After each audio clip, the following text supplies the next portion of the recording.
Hello students, in this video we are going to study your class 10th teaching in the Tolstoy form chapter number 20, the part 1 of the chapter. It's a long part और essay. यहाँ पर इस chapter में बताया गया है कि जब गांधी जी साउथ अफ्रीका गए और उन्हें टीचिंग को एडॉप्ट करना पड़ा और टीचिंग वो करते थे टॉल्स्टॉय फॉर्म पर, तो उनकी लाइफ वहाँ पर कैसी थी, और ये in the form of autobiography ही है. तो चलिए हम शुरू करते हैं. Teaching in the Tolstoy form. M.K. Gandhi हम सभी जानते हैं उनके बारे में. Mohandas Karamchand Gandhi, one of the greatest leaders the world has ever seen, दुनिया के उन सबसे महान लीडर्स में से जिन्हें दुनिया ने देखा है. वॉज बोर्न ऑन 2 अक्टूबर 1869, और ये भी सभी को पता है कि 2 अक्टूबर को गांधी जयंती होती है. 1869 में उनका जन्म हुआ था पोरबंदर गुजरात में, Kathiawad Gujarat. He had his schooling in Rajkot, अपना स्कूलिंग जो है, स्कूल की शुरुआती स्कूल जो है वो उन्होंने राजकोट में किया. ही पास हिज मेट्रिकुलेशन इन 1887, और अपनी मैट्रिक की एग्ज़ाम उन्होंने 1887 में पास करी. वो इंग्लैंड गए लॉ पढ़ने के लिए. Gandhi ji was basically not a writer. Gandhi ji writer तो नहीं थे. Writing with him was for imparting information, changing the mind of the masses to his point of view. और अगर वो कुछ लिखते थे तो जो लोगों के विचार हैं, है ना, या इन्फॉर्मेशन को इधर उधर करने के लिए वो लिखा करते थे. The qualities found in Gandhi ji's writing are, तो गांधी जी ने जितना भी लिखा है, जो हमको उनके लेटर्स मिलते हैं, जो उनके एसेज हमको मिलते हैं, उनके अंदर आप सिंप्लिसिटी देखोगे, काफ़ी आसान लिखे हुए हैं ना. इकोनॉमी, फ्रैंकनेस एंड ट्रूथफुलनेस, आपको सच, आपको उनके द्वारा कही गई सच्ची बातें मिलेंगी. These characteristics establish him as a prose writer of destination among Indian literary giants of English. तो ये जो उनकी खासियतें थी, ये जो उनकी विशेषताएं थी, वो उनको भारत के लिटरेचर के जो इतिहास है उसमें जिन लोगों ने इंग्लिश में लिखा है उनके बीच में, कई महान लोगों के बीच में लाके गांधी जी को खड़ा कर देते हैं. इन this short essay Mahatma Gandhi record his unique experience. इस छोटे से ऐसे में महात्मा गांधी अपना जो एक अनोखा एक्सपीरियंस रहा उसके बारे में हमें बताते हैं. He was staying in the Tolstoy form in south Africa.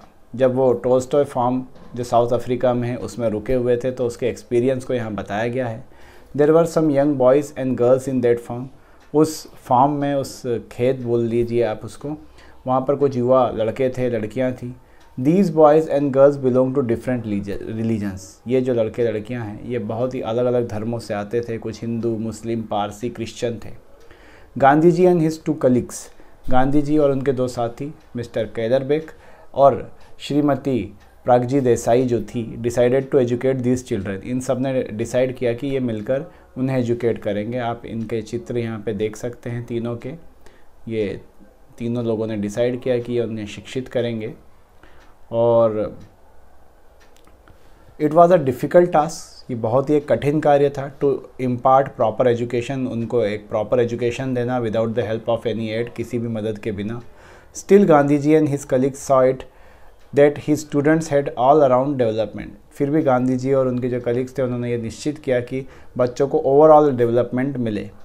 While paying great attention to character building, इस बीच में इनका जो मुख्य जोर था वो था कैरेक्टर बिल्डिंग पे, यानी कि चरित्र निर्माण पे. The body building was also not neglected, हालांकि शरीर का निर्माण भी इस समय इग्नोर नहीं किया गया. They taught English, Hindi, Tamil, Gujarati, Urdu, Sanskrit, history, geography और अर्थमेटिक. बहुत सारे सब्जेक्ट्स उन लोगों ने इस बीच में पढ़ा है, जिसमें हिंदी, इंग्लिश, तमिल, गुजराती, उर्दू, संस्कृत है, इतिहास, जो भूगोल और गणित भी उसमें आता था. They taught all this without any text book. और सबसे आश्चर्य की बात यह थी कि उन्होंने ये सारे सब्जेक्ट बिना किताबों की मदद से पढ़ाए थे. Because Gandhi believe that the true text book for the प्यूपिल is his teacher. क्योंकि गांधी जी का मानना था कि एक छात्र के लिए उनकी असली टेक्स्ट बुक जो होती है वो उसका शिक्षक होती है. तो चलिए चैप्टर शुरू करते हैं. As the farm grew it was found necessary to make some provision for the education of its boys and girls. जैसे जैसे हमारा फॉर्म, एक संस्था इन्होंने शुरू करी थी जहाँ बच्चों को पढ़ाया जाता था, जैसे जैसे हमारा ये फॉर्म बढ़ रहा था, हमने ये पाया कि एजुकेशन के लिए, लड़के लड़कियों की एजुकेशन के लिए कुछ व्यवस्थाएं की जाना चाहिए. There were among these Hindu, Musalman, Parsi and Christian boys and some Hindu girls. इन सब बच्चों के अंदर हिंदू, मुस्लिम, पारसी और क्रिश्चियन लड़के थे, कुछ हिंदू लड़कियां भी थी। It was not possible and I did not think it necessary to engage special teachers for them. ना तो ये संभव था और ना मुझे कभी ज़रूरत लगी कि मैं इनको पढ़ाने के लिए कोई स्पेशल टीचर्स इनको दूं जो इनको इनके धर्म का या अलग से ज्ञान देगा। It was not possible for qualified Indian teachers were scarce.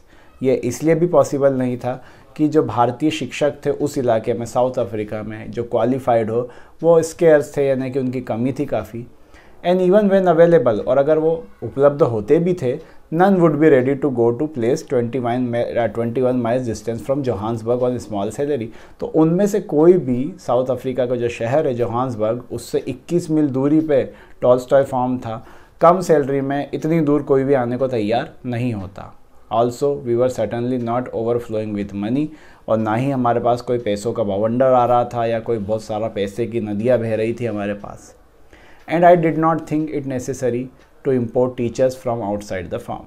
और गांधी जी कहते हैं कि मुझे कभी ऐसी ज़रूरत महसूस भी नहीं हुई कि जो शिक्षक है वो फॉर्म के बाहर से आना चाहिए। जो लोग फॉर्म में रह रहे हैं उन्हीं का काम था कि वो पढ़ा सकते थे। आई did not believe in the existing system of education. इसके अलावा जो वर्तमान में एजुकेशन सिस्टम मौजूद है, मैं इसमें भरोसा रखता भी नहीं हूँ। And I had a mind to find out by experience and experiment the true system.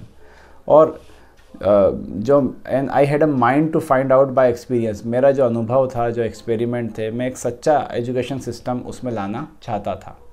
Only this much I knew that under ideal conditions true education could be imparted. मुझे बस इतना पता था कि बहुत ही अच्छे आदर्श जब कंडीशंस होंगे तो ही सच्ची शिक्षा दी जा सकती है। ओनली बाय द पेरेंट्स, और ये सबसे अच्छी शिक्षा किसके द्वारा दी जाती है? पेरेंट्स के द्वारा, माता पिता के द्वारा। And that then there should be the minimum of outside help, और इसके अंदर बाहर से कोई मदद नहीं ली जाना चाहिए। That Tolstoy farm was a family, क्योंकि हम खुद, हमारा जो टॉल्स्टॉय फार्म था, जो एक इन्होंने फार्म बनाया था, वो अपने आप में ही क्या था? एक परिवार था।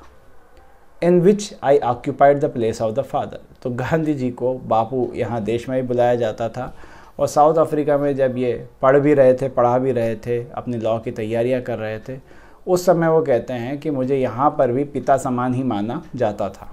And that I should so far as possible shoulder the responsibility for the training of the young. तो जहाँ तक हो सके मेरे ही कंधों पर यह जिम्मेदारी थी कि वहाँ जितने युवा आ रहे थे, जो शिक्षा लेना चाह रहे थे, उनको ट्रेनिंग देने का रिस्पॉन्सिबिलिटी, उनको ट्रेनिंग देने की जिम्मेदारी किसी और के सर पे नहीं थी, वो मेरे ही सर पे थी। The conception no doubt was not without its flaws. हालांकि इसमें कुछ कमियाँ, कुछ गलतियाँ भी थी, और आप कुछ भी कंसेप्ट लगाते हैं तो उसमें कुछ ना कुछ कमियां या कुछ गलतियां तो होती ही हैं। All the young people had not been with me since their childhood. यहाँ पे जितने भी बच्चे पढ़ने आ रहे थे, जो लोग थे, वो कोई बचपन से तो मेरे साथ में थे नहीं। They had been brought up in different conditions. उन्हें अलग अलग स्थितियों में यहाँ लाया गया था। एंड इन्वायरमेंट्स, अलग अलग वातावरण से आए थे ये लोग, कोई दूसरे देशों से आया था, शहरों से आया था। And they did not belong to the same religion, और ना ही ये एक ही धर्म से संबंध रखते थे। जैसा कि हमने शुरू में बताया कि इसमें हिंदू, मुस्लिम और क्रिश्चियंस बच्चे, हिंदू लड़कियां, बहुत सारे अलग अलग रिलीजन के लोग आते थे। How could I do full justice to the young people. Gandhi ji कहते हैं कि मुझे समझ नहीं आ रहा था कि मैं कैसे इन सभी के साथ इंसाफ करूं, यानी कि मैं जो शिक्षा इनको दूं, इन सब के लिए वो सब इम्पॉर्टेंट हो। Thus circumstanced even if I assume the place of better families, है ना। तो ये जो हालात बन गए थे, मुझे उसमें एक फैमिली की तरह काम करना था। मुझे तय करना था कि बच्चों में अच्छे संस्कार, अच्छी शिक्षा, उनकी बॉडी डेवलपमेंट, उनका माइंड डेवलपमेंट और उनका कैरेक्टर डेवलपमेंट सब कुछ बहुत अच्छे से हो, ऐसा गांधी जी यहाँ पर कह रहे हैं। But I had always given the first place to the culture of the heart. लेकिन मैंने सबसे पहला स्थान हमेशा जो दिलों का कल्चर है और जो कैरेक्टर बिल्डिंग है, जो चरित्र निर्माण है, उसको सबसे ज़्यादा मैंने महत्व दिया अपने जीवन में। And as I felt confident that moral training could be given to all alike. और मेरा ये मानना था कि जो नैतिक शिक्षा होती है उसके लिए कोई रिलीजन, कास्ट कुछ की ज़रूरत नहीं होती, ये तो सभी को एक जैसी ही दी जा सकती है। No matter how different their ages, इससे कोई फ़र्क नहीं पड़ता कि उनकी उम्र क्या थी, देयर अपब्रिंगिंग्स, किस माहौल में वो पले बड़े थे, इससे कोई फ़र्क नहीं पड़ता था। नैतिक शिक्षा तो सभी को एक समान ही दी जा सकती थी। I decided to live among them all the 24 hours, मैंने तय किया कि मैं इन्हीं बच्चों के साथ पूरे 24 घंटे पूरे दिन रहूँगा, उनका पिता बनकर। I regarded character building as the proper foundation, मैंने चरित्र निर्माण को एक ऐसी नींव माना जिस फॉर देयर एजुकेशन, जिस पर उनकी शिक्षा खड़ी होगी। वो शिक्षा के लिए सबसे ज़रूरी चीज़ थी। And if the foundation firmly laid, और हम सभी जानते हैं कि यदि नींव अच्छी पड़ती है, I was sure that the children could learn all the other things themselves, तो जो भी दूसरी चीज़ें हैं वो बच्चे खुद सीख जाएंगे। देखिए बहुत ही अच्छी बात गांधी जी ने कही है, और जो स्कूलिंग है, जो एजुकेशन सिस्टम है, वो यहीं पर हमारा मात खा जाता है कि हम जो फाउंडेशन है, वो रट्टू तोता वाली जो फाउंडेशन है वो बच्चों को प्रदान करते हैं, वो स्टूडेंट्स को मिलती है, जिसका नुकसान ये होता है कि जब वो बड़े होते हैं तो वो खुद से चीज़ों को नहीं कर पाते हैं। वो पूरी तरह से क्वेश्चन आंसर्स के लिए, नोट्स के लिए, हर चीज़ के लिए टीचर पे डिपेंडेंट हो जाते हैं, क्योंकि उनको शुरू से ये कराया जाता है या आदत डाल दी जाती है। हम कुछ एरियाज़ में बेहतरी देखते हैं, फॉर एग्ज़ाम्पल CBSE वगैरह में टीचर्स जो है वो चैप्टर्स को केवल एक्सप्लेन करते हैं, क्वेश्चन उसके आंसर्स जो होते हैं वो स्टूडेंट्स खुद प्रिपेयर करते हैं, और ये छठी से या 5वीं से करना स्टार्ट कर देते हैं, जिसका जो रिज़ल्ट निकलता है वो ये निकलता है कि 11th 12th या 10th तक भी आते आते स्टूडेंट इतना कैपेबल हो जाता है कि वो खाली चैप्टर समझने के बाद उसके आंसर्स खुद प्रिपेयर कर सके। तो यही कुछ गांधी जी करना चाह रहे थे, और वो कहते हैं कि मैं इसमें बात में पक्का यकीन रखता था कि अगर मैं उनकी जो बेसिक है वो क्लियर कर दूंगा, अगर उनकी जो नींव है वो पढ़ाई को लेकर मजबूत कर दूंगा, तो मुझे पक्का यकीन है कि वो खुद सारी चीज़ें पढ़ लेंगे, और with the assistance of friends, या फिर वो दोस्तों की मदद लेंगे और दोस्तों की मदद से वो सारा सब कुछ प्रिपेयर कर लेंगे। But I fully appreciated the necessity of literally training in addition, लेकिन मैं जो लिटरली ट्रेनिंग होती है उसकी आवश्यकता को भी महसूस करता था और अप्रिशिएट करता था कि ये चीज़ भी होना चाहिए। I started some classes with the help of mister Kallenbach and Shrimati Pragji Desai, मैंने कुछ क्लासेस की शुरुआत करी। इसके लिए मैंने 2 मित्रों की मदद ली, मिस्टर कैलनबेक और श्रीमती प्रगजी देसाई जो थी, इनकी मदद से मैंने शिक्षा देने का काम शुरू किया। Nor did I underrate the building up of the body, क्या कहते हैं, nor did I underrate the building of the body. ऐसा नहीं है कि हम सिर्फ नैतिक शिक्षा पर या पढ़ाई पर ही ध्यान दे रहे थे, हमने ये भी तय किया था कि बच्चों को जो फिज़िकल एक्सरसाइज है वो भी कराई जाएगी। This they got in the course of their daily routine, ताकि उनके डेली रूटीन में ये चीज़ अगर आ गई तो उनके लिए आसानी होगी। For there were no servants on the farm, इसके लिए हमने क्या करा, हमने फॉर्म पर कोई भी सर्वेंट या नौकर नहीं रखे। And all the work from cooking down to scavenging was done by the inmates, तो पूरा काम, साफ़ सफाई हो, झाड़ू पोछा हो, किचन का काम हो, मालीगिरी हो, वो सारा काम वहाँ के बच्चे और वहाँ के टीचर्स, यानी कि ये तीनों, और वहाँ पे जो बच्चे पढ़ने आ रहे थे वही करते थे। There were many fruit trees to be looked after, farm में, क्योंकि फार्म था, खेती था, उसमें बहुत सारे फलों के पेड़ थे जिनकी देखभाल की जाना थी। And enough gardening to be done as well, और गार्डनिंग का इतना काम होता था कि अच्छा खासा गार्डनिंग का काम रहता था, वही कर ले तो बहुत बॉडी बिल्डिंग का ज़रूरत ही नहीं पड़ेगी। Mister Kallenberg was fond of gardening, mister Kallenberg जो थे वो गार्डनिंग के शौकीन थे। And had gained some experience of this work in one of the governmental model gardens, और उन्होंने इस काम का अनुभव कर रखा था, उन्होंने सरकारी मॉडल गार्डन जो होते हैं उसमें काम किया था, जिसकी मदद से उनको काफ़ी नॉलेज आ गया था गार्डनिंग का। It was obligatory on all young and old who were not engage in the kitchen, ये सभी के लिए ऑब्लिगेटरी या सभी के लिए कंपलसरी एक तरह से कह सकते कर दिया गया था कि जो लोग किचन में काम नहीं करेंगे उनको गार्डनिंग में समय देना ही होगा। The children had the Lions share of this work, Lions share का मतलब होता है बड़ा हिस्सा, यानी कि जो बच्चे हैं उनको बड़ा हिस्सा दिया गया काम का, यानी कि टीचर्स तो देखो पढ़ाएंगे भी, पैसों की भी व्यवस्था करना है और सारी चीज़ें भी होती थी, इसलिए बच्चों को ये काम गार्डनिंग का काम सौंपा गया, विच इंक्लूडेड डिगिंग पिट्स। इसके अंदर उन्हें गड्ढे खोदना होते थे, filling timber and lifting loads, उन्हें वजन उठाना होता था, है ना। तो इस काम में क्या होता था, this gave them ample exercise, तो उनकी शारीरिक जो एक्सरसाइज है वो तो सारी हो ही जाती थी। दे टुक डिलाइट इन द वर्क, ऐसा भी नहीं है कि मजबूरी में करते थे, उनको काफ़ी खुशी होती थी ये काम करने में। And so they did not generally need any other exercise और गेम्स, तो इस तरह से ना तो उनको कोई एक्सरसाइज की या गेम की ज़रूरत पड़ती थी कि वो फिज़िकल एक्सरसाइज करें। Of course, some of them and sometimes all of them malingered and shirked. Sometimes I connived at their pranks, but often I was strict with them. कई बार वो शरारतें भी करते थे, मस्तियाँ भी करते थे, कुछ प्रैंक्स करते थे, और कई बार मुझे वो अच्छे लगते थे प्रैंक्स, कई बार मुझे नहीं भी लगते थे, लेकिन अक्सर मैं उनके साथ बहुत ही सख्ती से पेश आता था। I dare say they did not like the strictness, और मैं बिल्कुल अच्छे से कह सकता हूँ कि मुझे पता है कि उनको ये स्ट्रिक्टनेस पसंद नहीं आती थी, but I do not recollect their having resisted it, है ना। लेकिन देखिए भाई, किसी का भला करना है, किसी के लिए अच्छा करना है तो सख्त तो होना पड़ता है थोड़ा, और गांधी जी भी इसी सिद्धांत पे चलते थे। Whenever I was strict I would argument convince them that it was no right to play with one's work. जब भी मैं उनसे सख्ती से पेश आता था तो मैं उनसे आर्गुमेंट करता था, उनको कन्विंस करने की कोशिश करता था कि किसी के काम को बिगाड़ना या किसी के काम को बर्बाद करना ये बिल्कुल भी अच्छा नहीं होता है।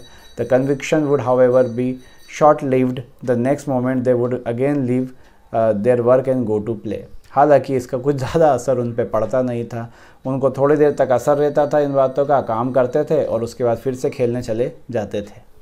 All the same we got along and at any rate they built up fine physics. लेकिन इन सब के बीच में उन्होंने अच्छा शरीर बना लिया, क्योंकि उनको काफ़ी मेहनत करना पड़ती थी गार्डनिंग वगैरह के कामों में।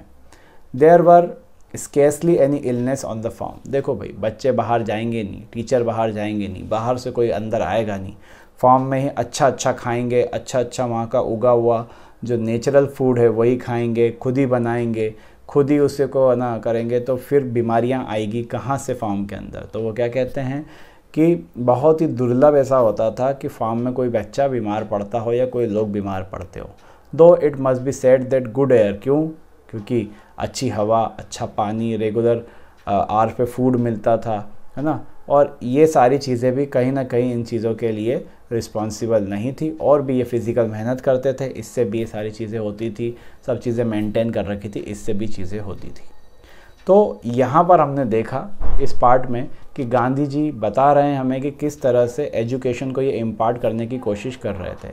सेकंड पार्ट में हम गांधी जी के और ज़्यादा क्या मेहनत उन्होंने की उसके बारे में जानेंगे। So thank you for watching.